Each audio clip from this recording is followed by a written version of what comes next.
elected members. It's the planning committee, our first planning committee of the new democratic cycle. And the first item on the agenda, please, members, are nominations for the election of the chair of this meeting. So are there any nominations, please? Councillor Ruth Edwards. Okay. And is that seconded? Thank you. Any other nominations for chairman? No? Okay. So we've got one nomination for chairman, Councillor Ruth Edwards. Can I just ask members to vote on that, please, just for a matter of record? And there we are. So Councillor Edwards is once more your chairman of Planning Committee. And I'll hand over now to Councillor Edwards. Thank you.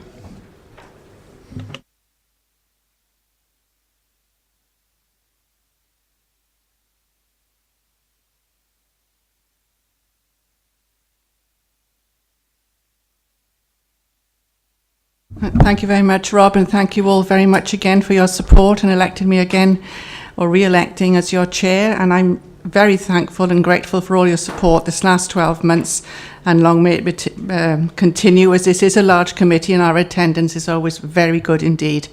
But the first job for me to do now is to ask for nominations for the vice chair, please. Councillor Anne Webb. Right. Do you have a seconder? Right. Councillor Matt Feakin seconded. Any other nominations? None. Could I have a show of hands for approval of Councillor Clark? Right. So Councillor Clark can join me again up here at my right hand.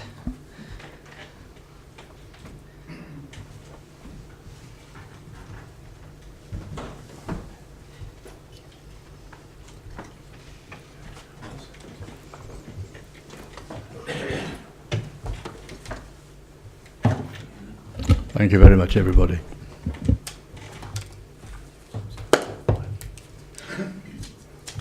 Right, well, that's our duties done straight away before we can start our planning committee on the 5th of June.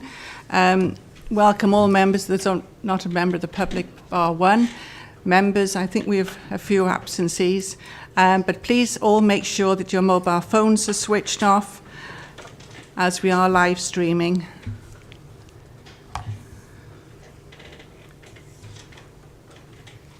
Okay. Right, apologies for absence. No, before we do apologies for absence, I'll do the introductions first. I obviously know, as I'm County Councillor Ruth Edwards, and to my right, County Councillor Peter Clark. And my name is Robert Tranter. I'm the Monitoring Officer and Head of Legal Services at Monmouthshire County Council. Philip Thomas, Development Services Manager. Mark Hand, Head of Planning, Housing and Place Shaping. Richard Williams, Democratic Services. Craig O'Connor, Development Management Area Manager. Andrew Jones, Development Management Area Manager. Paula Clark, Development Management Area Manager.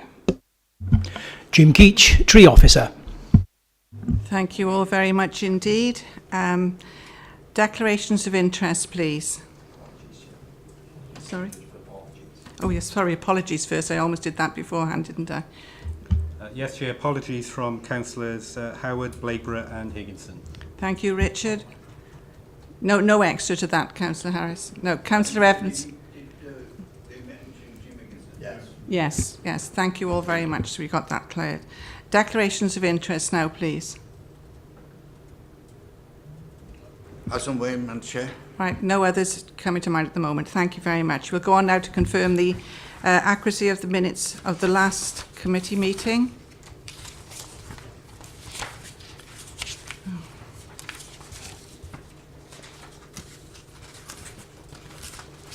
Right, on page 1 for accuracy only. Page 2. Page 3. Page 4. Page 5. Page 6. Page 7. Page 8 and page 9. Do you agree those are all incorrect? Do you have a seconder, Councillor Webb? Councillor Matt Feakin seconds. Can I have a show of approval, please? Thank you. Phil?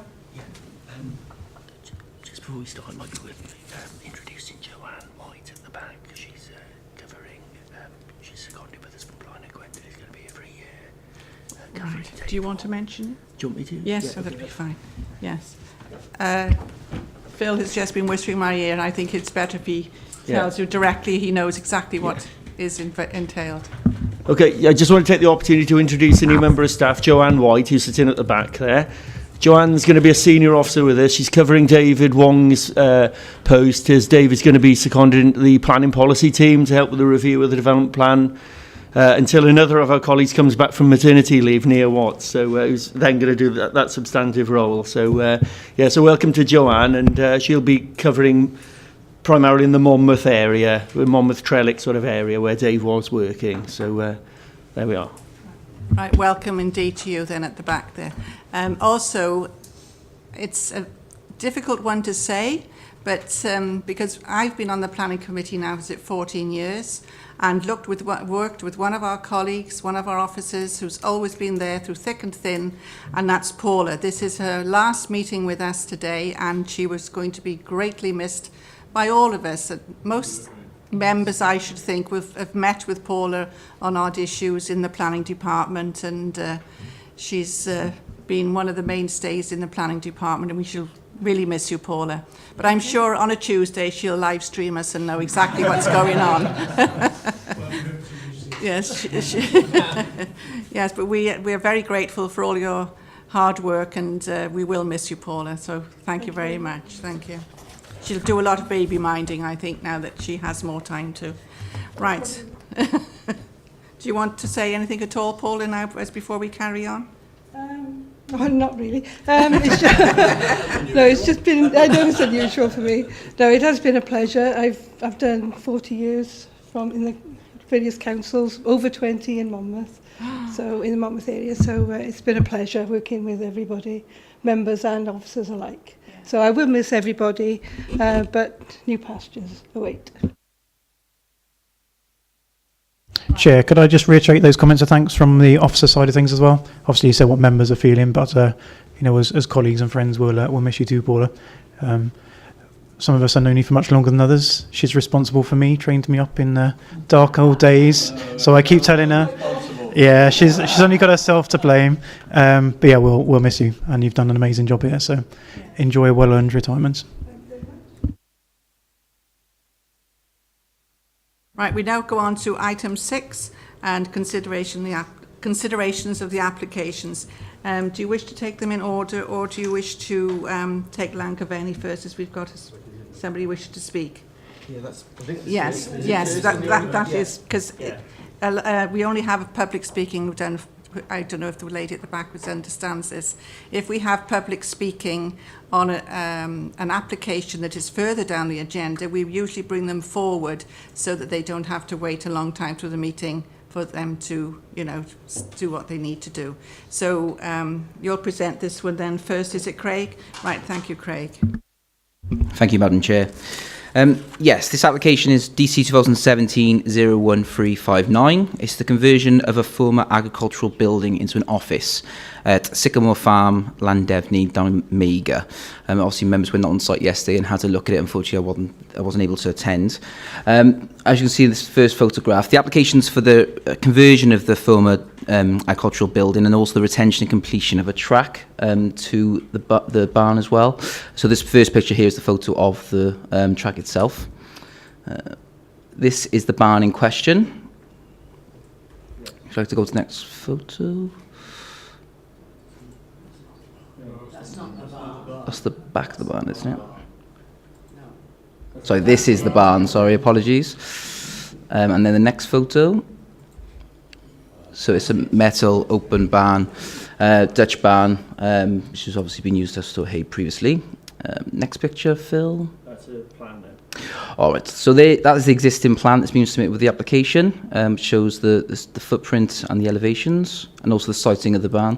You can see there that roughly where the track goes as well. If you go to the next plan, Phil. This is the proposal now. So this is the proposed development to convert the building. As you can see, it's got quite a modern contemporary approach to the design. The footprint is approximately 16.3 metres by 7.5 metres. I have a curved roof, and it'd be approximately 6.84 metres in height, and it would have a zinc effect roof, timber-cladded walls, and aluminium openings. So it would be a take on a converted building. Next plan is that shows the floor plans. So that shows the proposed layout in terms of how it would operate as an office. And this is the proposed landscape plan, which shows, as you see there, from the extent of the track, which would run up to the barn, and then the proposed landscaping around the building to help with screening the building, and also obviously the associated parking with the proposed office use.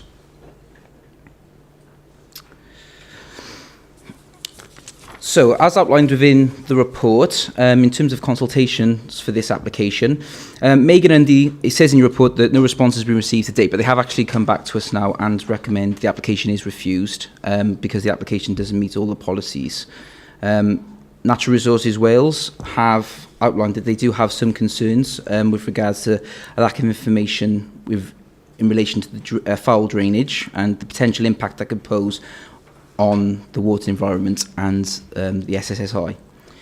There was no concerns raised in relation to flood risk, and there was no concerns from Glamorgan Gwenthil Archaeological Trust. I think they're the main ones in terms of consultation responses. In terms of the application itself, as outlined in the report, the application is being recommended for refusal. The reason why it's been recommended for refusal is because, as our planning officers, we don't feel that this is a conversion of an existing building, given the substantial amount of rebuild that would be needed to convert it into a structure. So it would tantamount to a new build in the open countryside, which would be contrary to national, well-established national and local policies as well. So as outlined in the report, we do not consider it to be a conversion, and it is a new build, so it would be contrary to LC1, which clearly outlines that there needs to be significant justification for allowing new build development in the open countryside. The applicants have submitted a structural report which you should have been made aware of, which might be worth giving some time just to have a quick look over that, Chairman, just so that you're aware of the argument the applicants are putting forward. Applicants have also outlined that, given the siting of the building, it's located into the north. It's an employment site allocation, and also to the south there's an employment site allocation as well in the LDP. However, for policy interpretation purposes, this is the open countryside. Therefore, there isn't any justification as to why we would allow new build, and we would potentially allow new build within an employment site, but not within the open countryside. In addition to that, they've also argued that the application is for agricultural diversification. However, as officers, we don't feel this. The proposed development is an agricultural diversification scheme. There hasn't been a significant amount of evidence submitted to outline how it would act in accordance with an existing agricultural business or supplement any sort of income for an existing farm. Therefore, on balance, we don't believe that it is an agricultural diversification scheme. So the main argument, as outlined in the report, is that this proposed development does not meet our criteria in terms of being a conversion. The amount of work that would be needed to be done would result in it being a new build development in the open countryside.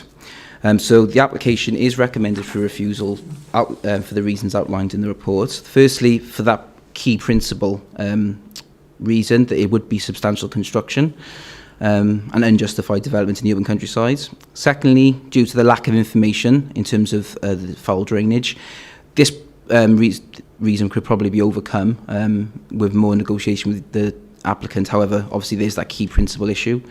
And the third reason for refusal, which isn't outlined in your report, which is something that has come to light today, is that we also look to refuse the track as it is an unjustified development in the open countryside, and that does have visual harm because this track would only serve that particular building, so there would be the three reasons for refusal we recommend into the planning committee. Thank you, Madam Chair. Thank you very much for that detailed report. Most members were there yesterday. The local member Councillor Taylor isn't here today to speak on this application, but the applicant himself has arrived and wishes to speak. We usually only do allow the applicant if there's 4 objectors, so that an objector can have a right to reply with the applicant as well. So it's my discretion that as he has come here today, I'm allowing him to speak to the committee, and he has 4 minutes to do so. Okay? Right, if you'd like to say, please state your name and you'll have 4 minutes. Thank you.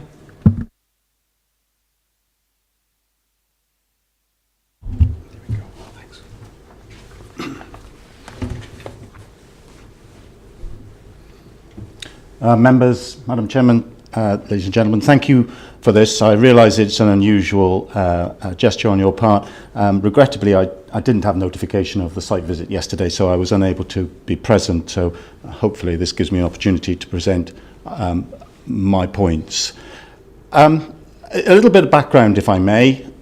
I'm from David James. You'll see that's the name on the application.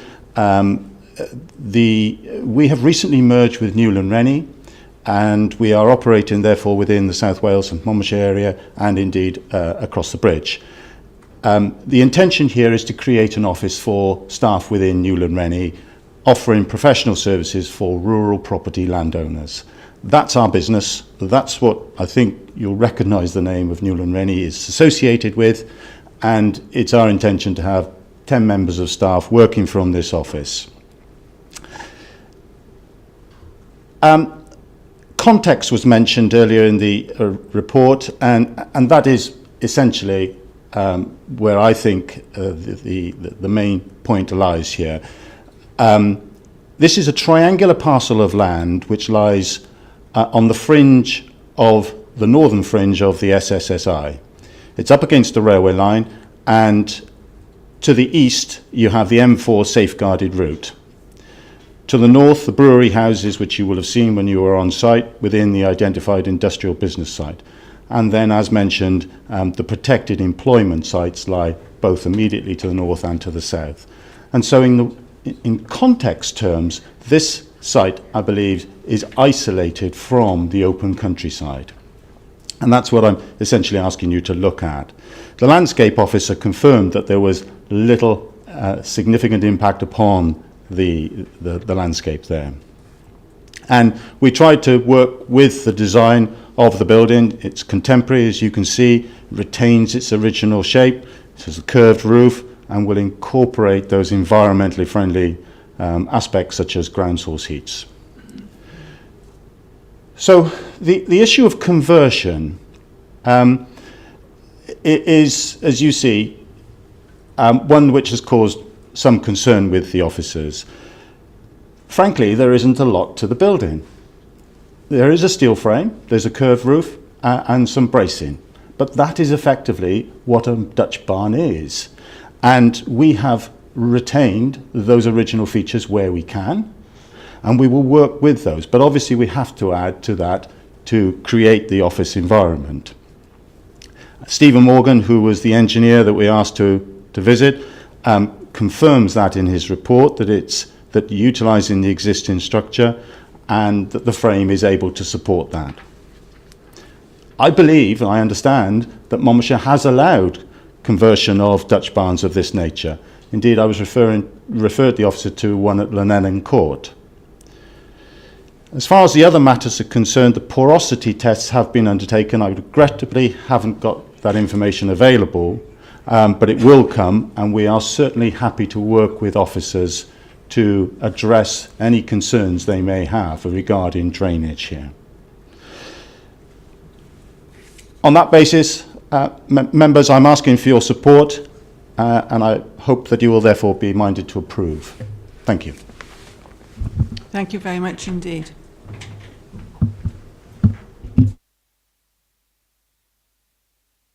Right, I welcome anyone to start off their views after being there yesterday on site. Councillor Murphy, you're going to kick off, as there's no local member to this. Yes, Chair. I didn't have the benefit of attending the site yesterday, but I clearly read all of the report, looked at the pictures, and I've studied this report here. I think this application worries me because this isn't the only similar barn that I know of at the moment where people are looking to convert. One in my own ward, which has been refused, and in my opinion, rightly so, is for garages and the provision of living accommodation above. This isn't living accommodation; it's an office. And I know we must only look at applications before us, but it wouldn't take that much converting into living accommodation at some future time. But the point is that it is contrary to policy. I'm conscious of the fact that there are employment sites either side of it, and it may be that the landowner should be discussing with our team developing the LDP as to whether or not they want to put that site forward for a change of use within the LDP.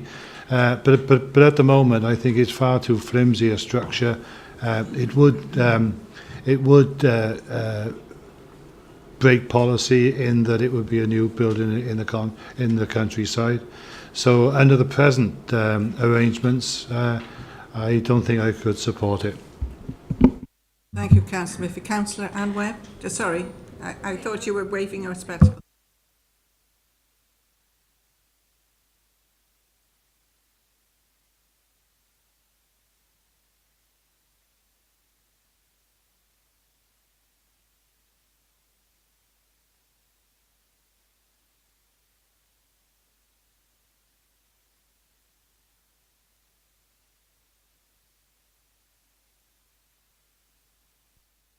Thank you, Councillor Webb. Councillor Maureen Powell? Thank you, Chairman.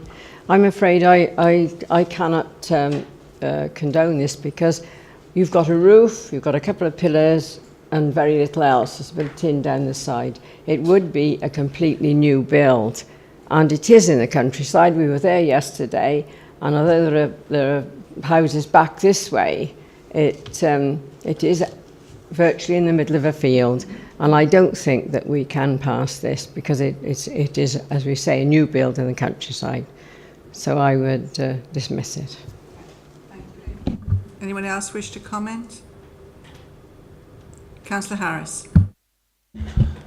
Thank you, Madam Chair. Yeah, unfortunately, I wasn't at the site visit yesterday, but I am assuming, and I'd like to be corrected or agreed with on this one, presumably when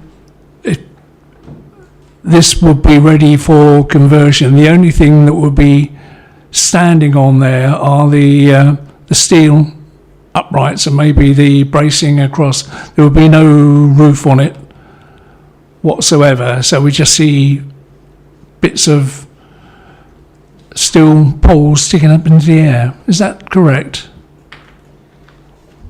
Yeah, I mean, if you look at the Phil 6 onto the proposed plan, there'd be a new roof, in other words. Yeah, new roof, new cladded, yes, new windows, new fenestration. Yeah. It's just it's just the frame Yeah. that should be kept. Thank you, Madam Chair. As far as I can see, it's a Dutch barn. It's not a how it could be called a conversion with 4 or 5 bits of steel in it. I don't know. It breaks all our rules, and I can't support it either. Anybody else wish to comment? No, nobody else wish to comment at all? No. In some ways, yes, it is completely against our policies, and we have had something similar that we caught a cold on a few years ago, as you all remember. I'm not mentioning any names, but in some ways it's still connected with agriculture, and when you did go to see it around near the farm homestead itself, it wasn't really isolated in the field. But it isn't just that issue. It's not a stone barn, which we tend to think of conversion more than Dutch barns, and I think that is the crux of the matter of the conversions. So Craig wishes to comment on that further. Thank you, Craig. I just wanted to make the comment that it's certainly not the case in terms of our strategic policies in the LDP that we're not looking to support rural businesses and looking to develop things. It's just this type of building isn't suitable for conversion. There's plenty of other modern ag buildings, brick buildings, stone buildings, which are much more suitable for conversion. It's just this particular building, this modern type of metal sheet, it's just not considered to be suitable for conversion. If on the farm said yesterday, you might have seen there was some other brick buildings, the auxiliary buildings, some other stone buildings, they all would be suitable for office use in the open countryside. So the policies are set up for conversion in line with what national policy is. So I don't want members to think that we don't support businesses in the open countryside. It's just, it needs to be the right building suitable for conversion. Thank you, Craig. I don't know if it's classed as a modern building. It's built for a purpose of what it encloses then, you know, hay or implements or whatever. And I think modern isn't really the right word for a Dutch barn, but that's coming from the farming side of me, I'm afraid. But obviously it's up to the members as to how they wish to vote on this. Anybody wish to move? Councillor Murphy wishes to move. Move with refusal, Chair. Right, and seconded by Councillor Powell. Show of hands for refusal, please. That's unanimous. Right, I've abstained. Okay. I do apologize. Right, thank you. That's 11 votes to abstention. Right, thank you very much for that, Rob. We now go on to the second application of the meeting. Page 17. I've lost my paper. Sorry. Yes, page 17, members, to 20, and this is down at Mager again, or not far along the road, and this is because it's come to committee due to it being in connection with the county council. Who's doing this? Okay. Phil? Yeah, thank you, Chair. Yeah, this is an application by the Passenger Transport Unit. It's to change the overspill car park that is in use by the Council's Building Wales 1 here, and so the actual overspill car park is behind the hotel. It's got 90 something spaces there, 97 I think, was it 91, but it's to change it to a bus parking area for buses, minibuses, run by the county council. So it would entail the fencing off of the area with a 2-metre high weld mesh fence, so not a palisade fence which can look quite austere. It's something that is suitable for a business park environment. We control the colour of that by condition. There'd also be the positioning of a container, that's the approach. So the site is on your left there, opposite those substations. There's the typical day with it having been used as overspill car parking with the hotel behind. So at the far end, there would be, with a red rectangle that would be a storage container. I know members expressed the wish when it was discussed that be painted a dark green colour possibly to make it more discreet and to blend into the backdrop. So that's something that we've put to the PTU and they have agreed that is feasible. It could be painted dark green. There would be gates at the front which would be locked normally. We've also inquired about the sort of times it would be in use. It would be for our general minibus and coaches which primarily do school runs, but because they have to serve places like Abergavenny and Monmouth, it would have an opening up time of between 5 and 6 a.m. with buses regularly going out from 6 till 7 in the morning, which is early given the location next to the hotel.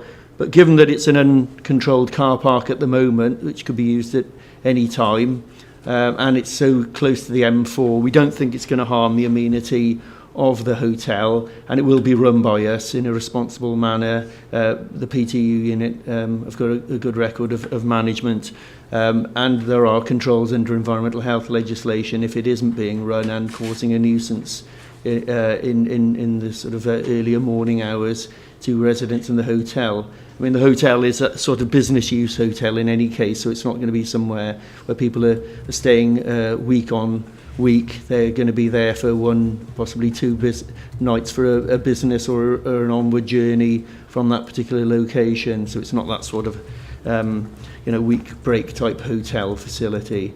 So that's pretty much it. It will require Traffic Commissioner's approval as well, so that's a further control that would be outside the planning process. The steel container will be painted a dark green, and I think that's about it really, aside from the control by the conditions of the colours of the gates and means of enclosure. So we'd recommend approval in this particular location on the business park. Thank you. Right.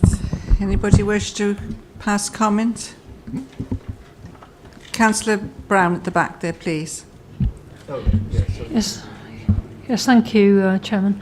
I just wanted to, in relation to the neighbour notification, it said non-received. I just wondered if the hotel had been actually consulted on it or not, because it's not clear from the report. And the second question I've got is obviously the need for toilet facilities in view of the fact that where the coach park is currently located, there are toilet facilities available, and whether this needs to be included within planning or not. Thank you.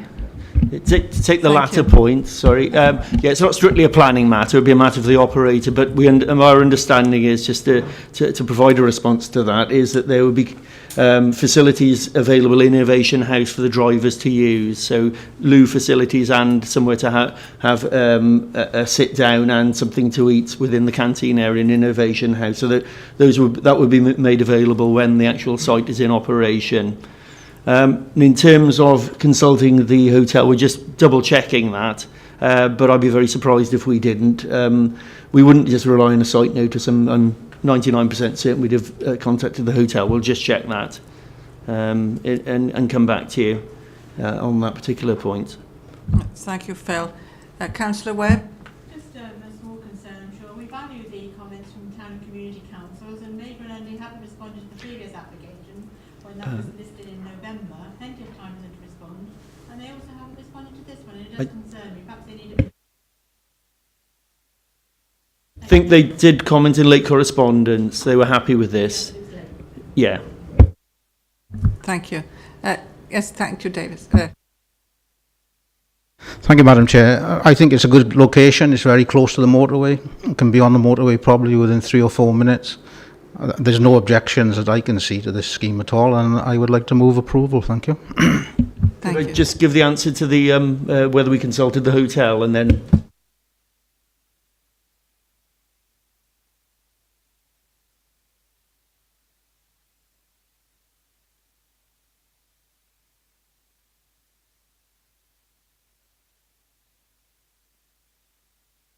Sorry, Councillor Becker. Yeah, Sorry, I mean, can I just say yes? Yeah. The hotel were consulted and they've not commented. Thank you, Councillor Becker. Just out of interest, the cars that currently park in there, where are we expecting them to move to? Right. Because there are fewer staff now in Wales, when the need for the overspill car park is significantly diminished, so that the parking that's available, under the original layout for the Wales One building, which is the areas here, is sufficient now for the parking, for the number of staff in Innovation House. Okay, Councillor Brown and Councillor Webb. Yeah, my concern is basically just on the practicalities of the toilet facilities, because although the answer has been given about Innovation House, I appreciate that may be the situation at the moment, but if the ownership of that building should go over to somebody else, then those facilities won't be available. So I think it's something that really should be considered at this stage, unless you think there's going to be a further application in relation to that particular issue. Thank you. Councillor Webb? I just wish to second the recommendation. Yes, I can see where Councillor Brown's coming from, but most of these coaches are going to be used for school collections and all those sort of things. It's not as though they're long distance coaches that they're not going to have come from home or anything like that. They're not a big coach, people that go for big holidays. Their coaches are going to go in and out each day, so I don't think there's an express need in the same way as there would be if they were long distance ones. And I'm This is perfectly mainly for the drivers. That's is what, right, yes, is- mainly is- for the is- drivers. Is the issue. And also they, as I said, the drivers aren't going to stop overnight or anything because the daytime trips, that's what I meant. Thank you. Councillor Murphy, did you wish to say something? Only to say, Chair, that it's not envisaged that there will be any loss of facilities in Innovation House, certainly not in the foreseeable future. Thank you. Right, it's been moved. Oh, sorry, Councillor Duffy at the back. Thank you, Madam Chairman. I don't see the difference. We have the facilities for the drivers here, separate to the main building, and this is going to fulfil exactly the same function but in a different place. Why isn't there going to be facilities down there for the drivers as well? It might not be convenient for whatever reason at either Innovation House if it changes to somebody else to run it or set up a business or whatever when we make up our mind. But I would have thought that we would provide at that location minimal facilities like toilets, somewhere to wash your hands, the sort of things that you would normally expect from a place where you are running a business, which we effectively are running a business from there. We're running a coach business. Thank you, Councillor Dovey. Mark, wish you comment? Yeah, Chair, I was just going to say we're strayed into operational matters, which, as the employer of these bus drivers, are relevant, but it's not a planning consideration. So there are alternative facilities proposed. We got that clarification, but what we're being asked to consider is the use of the land for the bus parking, the fence and the steel container. If for some reason in the future it's decided those facilities aren't adequate or they're no longer available, then either they'll have to be moved elsewhere or the council have to provide alternative facilities, maybe in some kind of building on the site. But what we've got before us in planning terms is just that change of use and those bits of operational developments.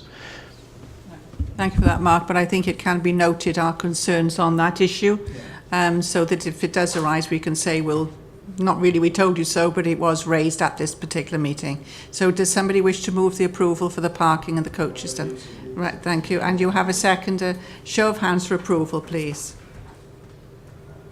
That's 10 for approval, Chairman. Anyone against? And abstentions. Right. 2 abstentions. Right. Thank you very much indeed. We now go to page 21, and this is Monkswood, just up the road from here that we visited again yesterday. And this is application 00565. Thank you, Andrew, is doing this presentation. Okay, thank you, Madam Chair.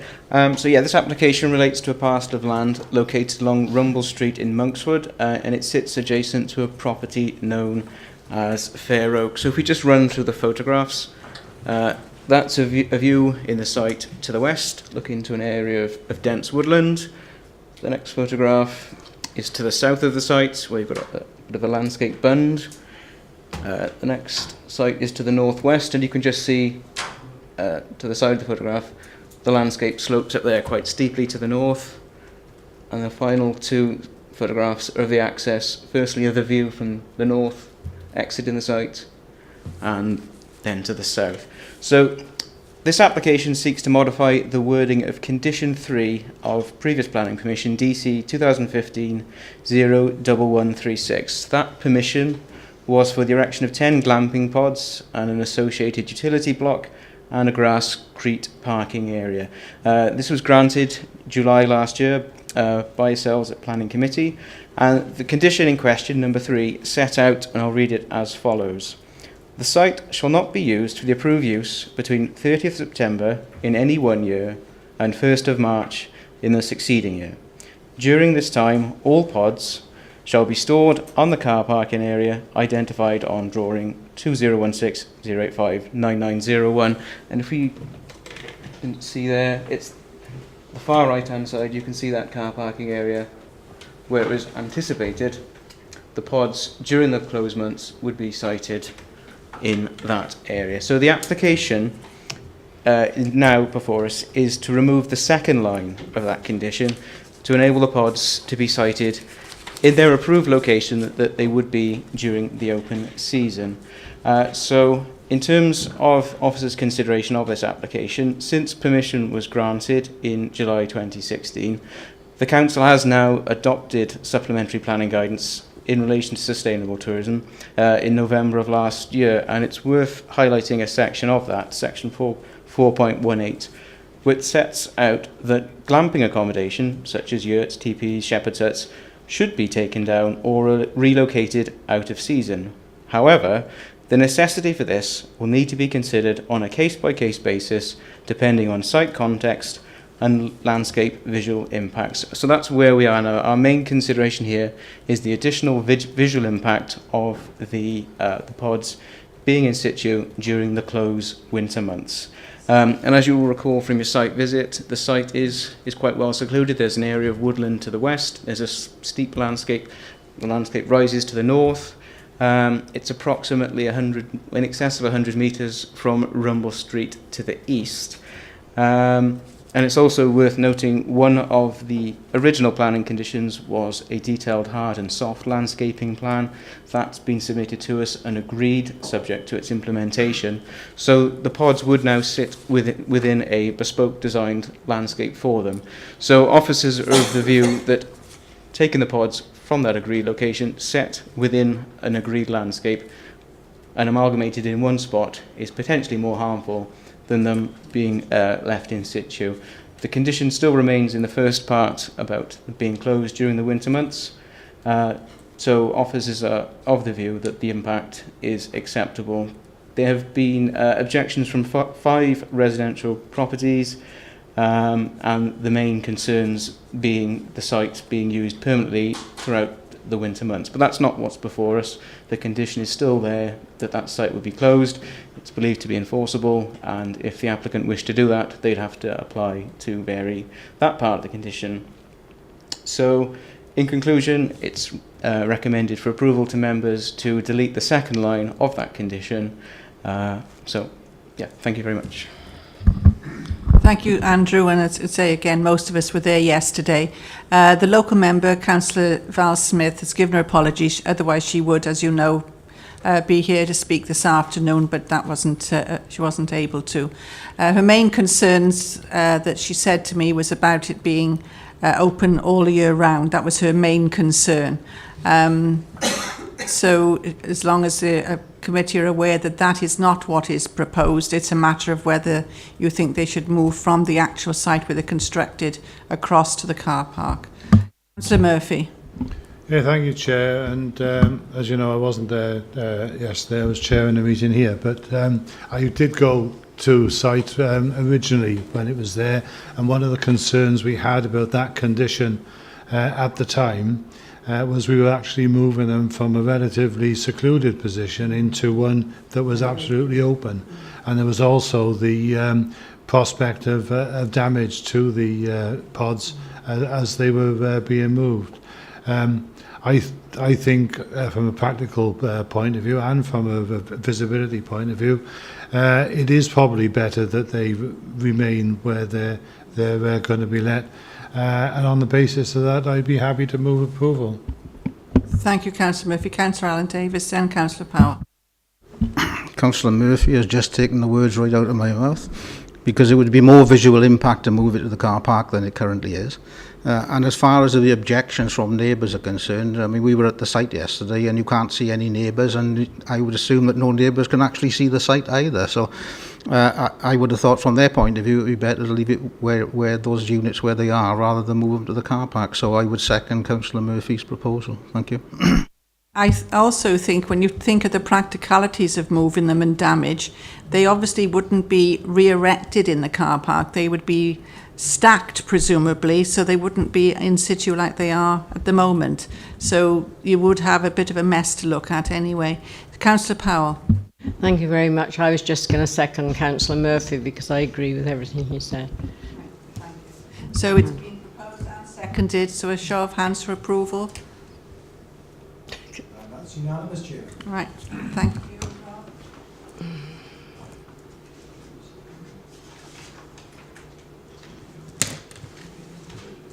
Now we go to item number 7 on the agenda. This is page 27 to 44, and we've got the quite rare attendance of our tree officer here today. Welcome, Jim. So I'll leave you to state your report, please. Thank you, Madam Chairman. Can I just ask members, are you happy for me to present this from here, sat down, rather than preaching the pulpit, as it were? So, yeah, thank you very much. The item before you, as you know, is the confirmation report of Tree Preservation Order number MCC 273. The purpose of it, obviously, is to place this before you, and with the recommendation that the tree preservation order be confirmed, in other words, made permanent without any modifications. Very briefly, the reasons why we put the tree preservation order on these trees is the woodland to which this order relates is growing on land in the ownership of Persimmon Homes. Persimmon were one of the original developers of Bayfields Chepstow. The intention was for this land and its trees to be transferred to Monmouthshire County Council and maintained by them or us thereafter at the council's expense. Persimmon Homes were required to pay the council a sum of money equivalent to 20 years the annual cost of maintenance in the form of a commuted sum. This is a standard practice when adopting open spaces from developers. It's understood that Persimmon Homes have refused to comply with this requirement, and therefore the land remains in their ownership.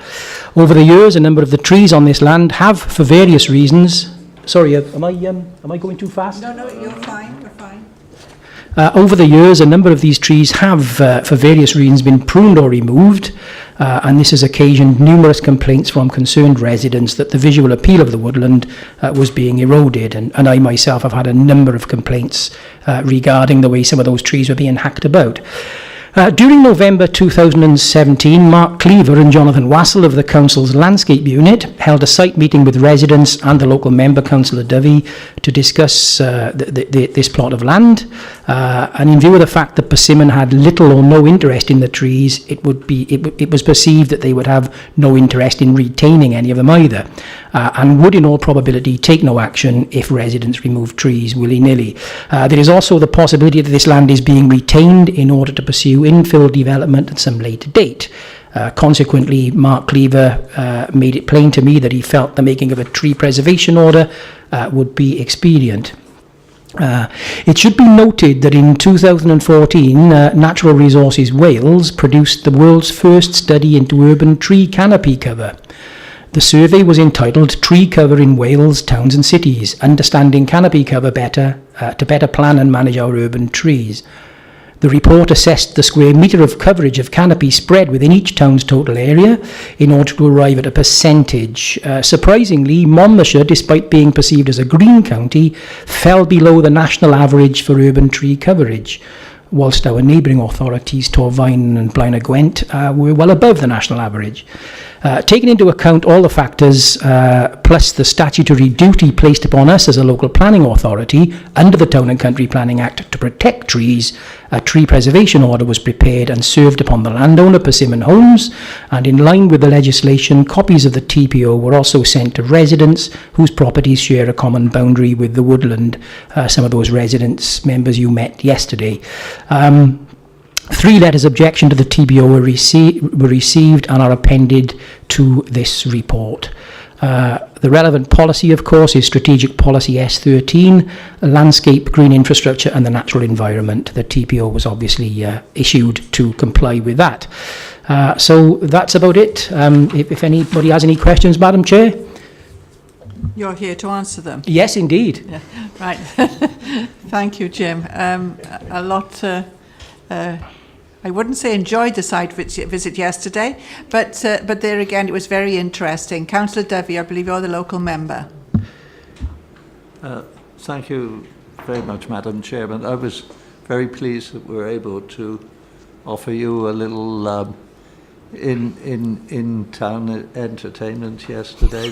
It was a bit, well, it was unplanned, I must admit, but there you are.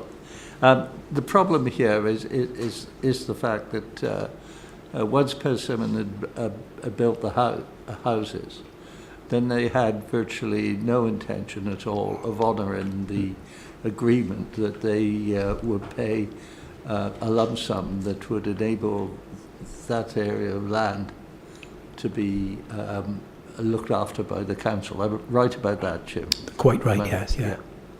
And I think it's a real disgrace because it brings about different views by within the community, if you wish, because people don't know what is the real strength of the case. The whole thing is if you like, open to people's views themselves, their preferences, and all that sort of jazz. And it causes a lot of contention, and I am worried about that.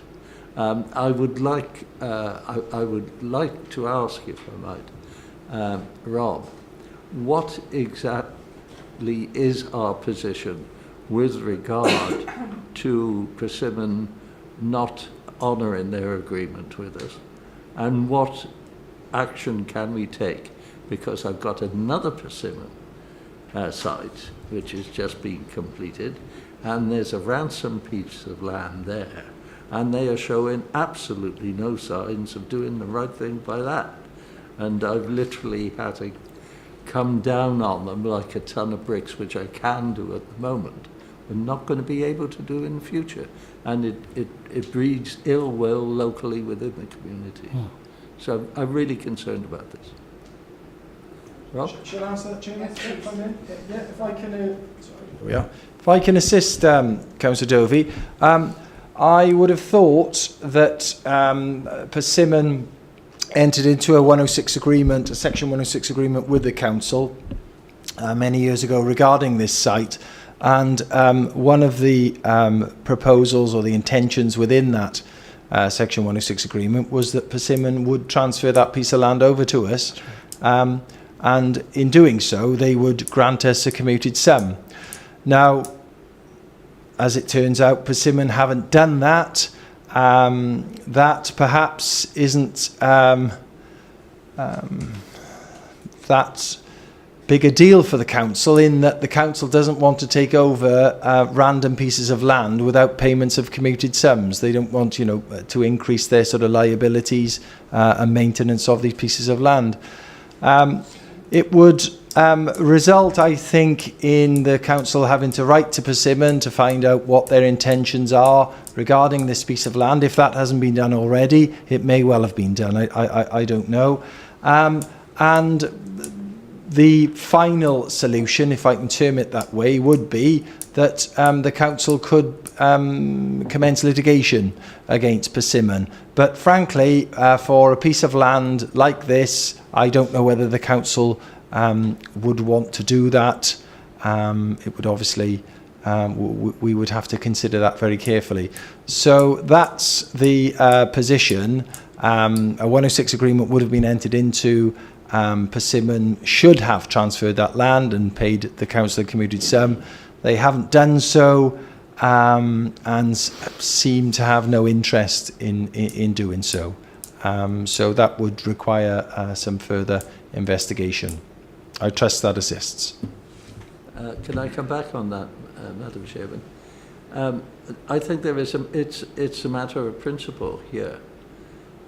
If the council enter into these agreements, well, let's just talk about this company at the moment with these companies, and then having obtained agreement which includes what we're talking about at the moment, and then choose at the end of the day not to pay, which I understand is beginning to become a bit of a practice elsewhere, because I've spoken to other councillors elsewhere. I think what we strive to achieve as a council is worth nothing, and I think even if it does cost us a bob or two over this particular matter, I think it is time that a line was drawn in the sand, because we've got this company, as far as I can see at the moment, and I will say as far as I can see at the moment, it looks like they're going to walk away from the same sort of issue literally just round the corner, if you like, which is just not satisfactory. I don't think we as a council should be taken advantage of in this matter. And the worst, I think, the least worst thing I think we should do is write to them over their attitude and say this will give us reservation on any in terms of any planning applications that they choose to put in front of us in future. I think this is a serious matter. Thank you, Yesterday, I did last words. Yesterday, it was a bit of fun, and I know the characters involved there, and it is funny up to a point. But Thank it you, isn't Councillor funny Dovey. for them, and it is really bad for communities. That this Thank you. I think Rob wants to come back. Thank you. Just one observation, really, Chairman. I don't think the council is being taken advantage of, because the council hasn't lost or gained anything here. That piece of land is still in the ownership of Persimmon. The council doesn't have any liability as regards maintenance of that land. So I don't think it has lost anything, and that's an important consideration, I think, for the council to bear in mind, that where open spaces are transferred over to the council by these developers, that leads the council to having a liability, and a future liability, an indefinite liability. So I think that's worth bearing in mind. But as you say, the 106 was entered into, and in a legal sense, and strictly speaking, Persimmon should have transferred that land over to us and paid us a commuted sum by now. Thank you, Rob. Councillor Murphy, then Councillor Becker, then Councillor Matfreak, then Councillor Brown. Thank you. Yeah, thank you, Chair. Looking at the site and where it is, there must have been a reason why it wasn't developed in the first place. I would suspect there's something underneath it that would make it undevelopable. It's also too small, I would suggest, for Persimmon to be interested in coming back to, because they're geared up for large site. They're not geared up to do small stuff. So it begs the question in my mind: what's the merit in the trees, Jim? I mean, are they trees that would be worthy of retention because of the quality of them, or is it just a nice bit of scrub? And I just had the last bit before you answer. Wouldn't it be better, because a TPO isn't going to force them to look after the place? No. Wouldn't it be better to serve a 215 notice on them and make them keep it tidy? Right. As far as the trees are concerned, individually, as you'll probably find with most woodland trees, they wouldn't stand a tree preservation order in isolation. But as a group, they make a very pleasing visual aspect. Also, I would suggest quite important ecologically for nesting birds and bats, etc. And the TPO, the reason I put the TPO on, let's just move away from the TPO at the moment, because it really speaking, it's immaterial. The people that are concerned about the trees overhanging their properties would still have trees overhanging their properties, whether the TPO was there or not.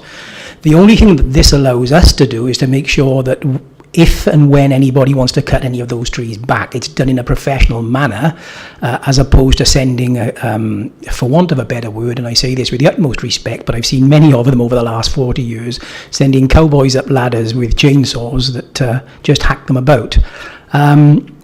So that gives the local planning authority an element of control in making sure that the trees are treated with respect and pruned correctly in accordance with industry best practice.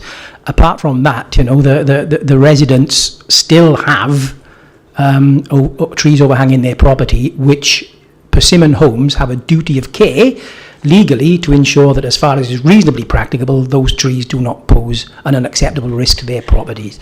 From my own professional opinion, having looked at the trees over the years and again yesterday, I would suggest that the probability of harm from those trees is very low. I wouldn't be overly concerned. So that's it.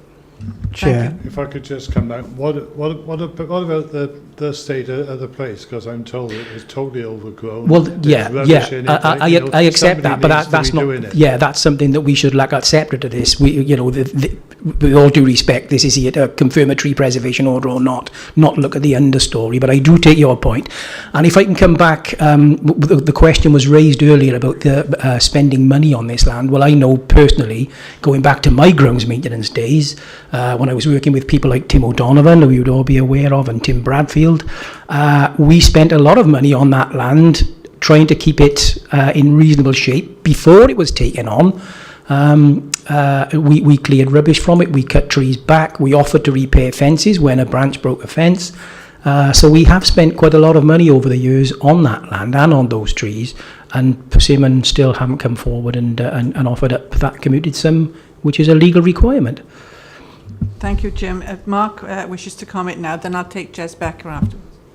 I need to mention, Chair, that we noted the unsightly condition of the land, the overgrowth nature of it yesterday, so we can issue a Section 215 unsightly land notice as officers, and we're minded to do that. So if that's committee's steer, then we can certainly do that. That would be in addition to the TPO, not instead of.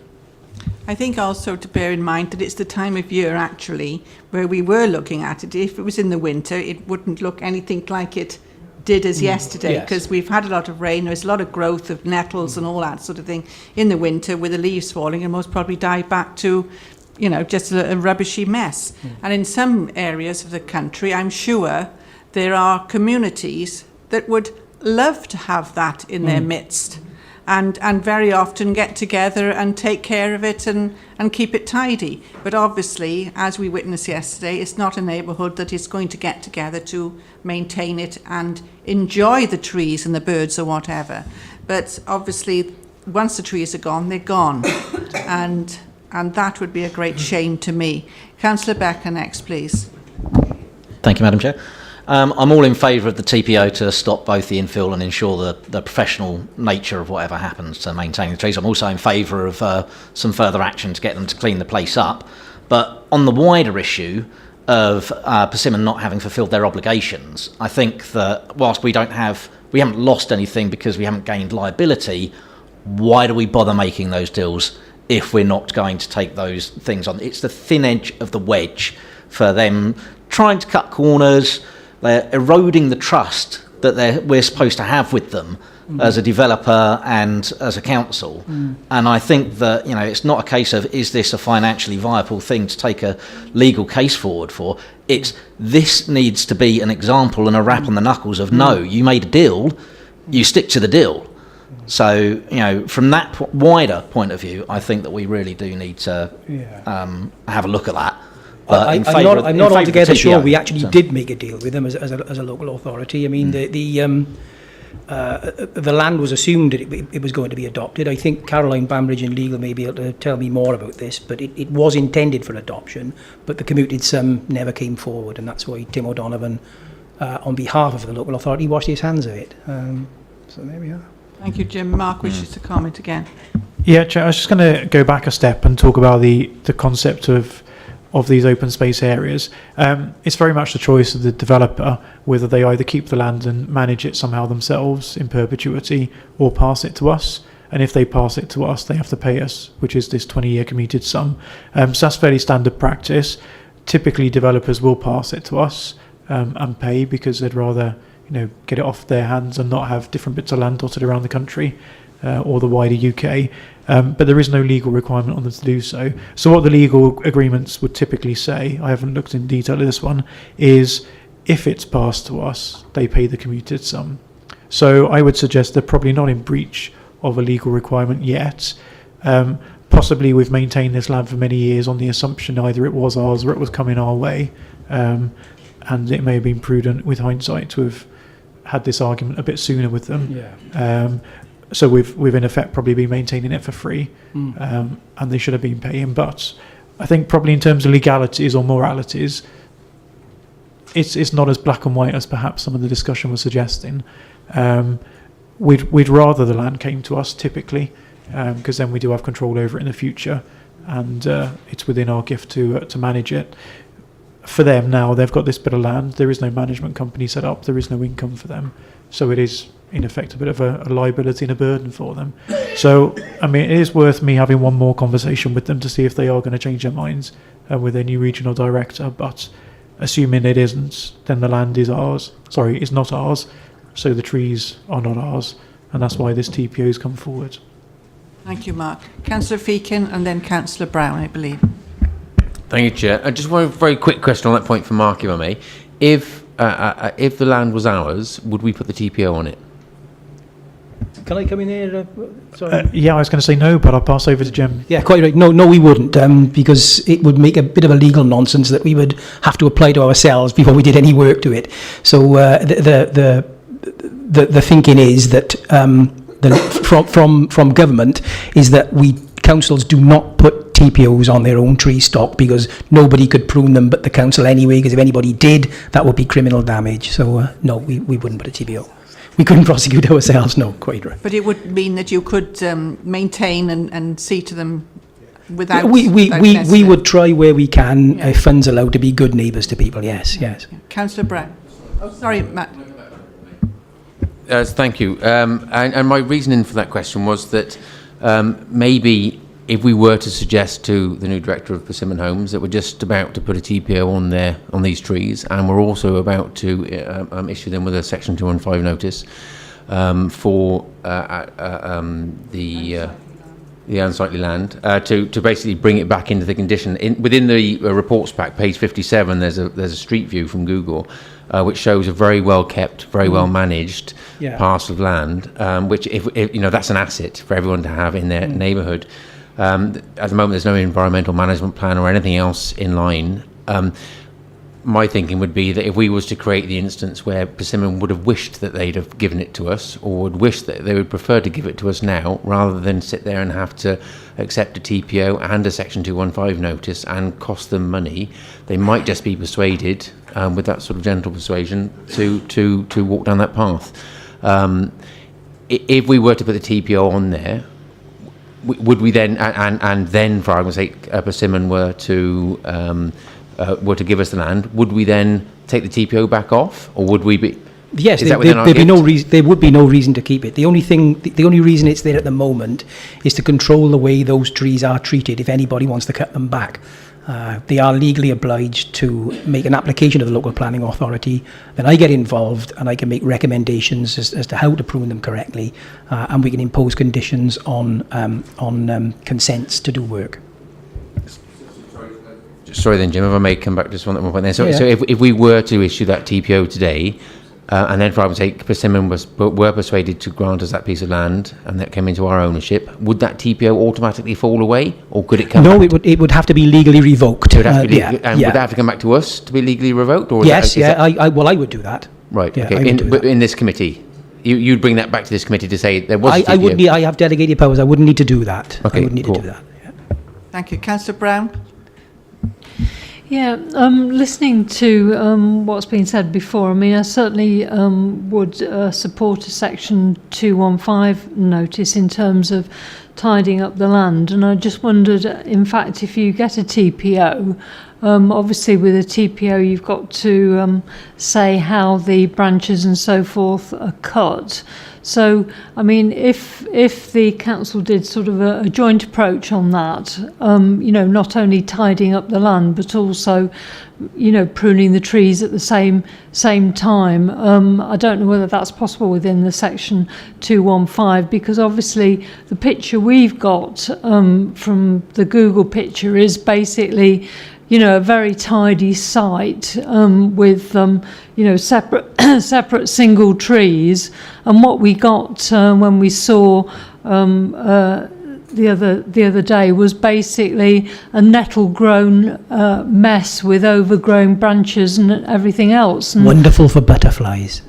Yeah, well, I can see how that sort of thing would cause, great annoyance to the local neighbours in the area. The fact that it was left in such a state, even though it is, relatively a small piece of land. So, You know, I think that I don't think any of the objections that I've read or anything like that, I'm certain that they would all support better maintenance of that particular land, and just wondered if those two things could be looked at hand in hand, really. Thank you, Councillor Brown. Right, I think it's time we've discussed this long and hard. If somebody wishes to move, Councillor Feakin. And you have a second, Councillor Webb. Show of hands for approval. Unanimously approved. Right, So the thank you. TPO is, Right, thank you very much. And thank you, Madam Chair. Thank you, Jim. Thank you very much. Thank you, members. Chair, and issue the section 215 notice? Yes, I think Yep. that would go in with it, wouldn't it, the 205, 215? Yeah, we'll discuss that later then, Mark, if that's Yeah, okay. right. Thank you for attending today, Jim, to explain all of that. Thank you. We now have, Sorry, Chair, apologies. I have to leave the meeting, if that's all right. Just. Right, could you bear 5 minutes, 10 minutes? Right. I wish all members to stay behind for about 5 minutes at the end of the agenda, if that is all possible. We haven't got a lot to do now. On agenda 8 is the appeals decision. Are you going to do those, Paula? Yeah. We're going to make her work hard now on the last day. I'll do a quick resume. Yeah, the first appeal decision was 40A Main Road, Portskewitt. Members may recall it was a proposal for a two-storey annex. Officers recommended approval of the scheme. However, members had concerns about its size, design and the impact on neighbours. The inspector found that he thought that he was satisfied that it didn't have any significant overbearing or overshadow impacts, and he also thought that it was secretly cited. So he approved the scheme with conditions relating to the obscure glazing. That was to maintain privacy to the occupiers of the neighbours. So he approved the scheme and allowed the appeal. The second appeal was to Woodland View, Rogate, Caldicot, and this was a front extension at that property there, which had already been extended to the side, and it was a large front extension that was incongruous. So we've had 2 refusals and now an appeal decision, so that was a good result for us. Okay, so that was the 2 that we've received. Do you want me to mention the ones that current appeals? Yes, if you would, please. Okay. Those are decisions we've had, so this is ones that we've now received. Yeah, the Green Meadow Farm Land of Any Road, that's an appeal against the refusal of removal of a condition from an annex into a dwelling. That is considered to be contrary to policy and create a new dwelling in the countryside. So that's that appeal. The next 3, well, 48 Main Road is the one I've already we've had a decision on. The ones at Glenview, Mega, there's 3 appeals all relating to the same issue really. It's we granted permission for 2 dwellings in the front of a bungalow there, which went to delegated panel, you may remember. They've put up really high fences to the main road, which we think are incongruous and should be reduced down. So those 3 appeals relate to the refusal of the permission and 2 enforcement notices on both occupiers.